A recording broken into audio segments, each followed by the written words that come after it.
كان يا مكان كان في ولد صغير اسمه آدم كان بيحب يلعب كورة جدا في جنينة بيتهم. وفي يوم جميل آدم كان بيلعب وبيشوط الكورة بحماس، وفجأة شاطها بقوة زيادة شوية. طاخ! الكورة دخلت من الشباك وكسرت زهرية ماما. آدم اتخض جدا وبص حواليه وهو خايف.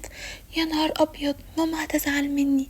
ولما ماما رجعت وسألت مين كسر الزهرية يا آدم خاف كده شوية وبعدين قال بسرعة دي القطة يا ماما. ماما سكتت كده وبان عليها الحزن وقالت له بهدوء بس يا آدم القطة كانت معايا برا طول الوقت. آدم ساعتها حس بإحراج شديد جدا واتكسف قوي من مامته، وعرف ان ماما كشفت الحقيقة وان الكذب خلاها تزعل اكتر. قرب منها وقال بصوت واطي انا آسف يا ماما، انا اللي كسرتها.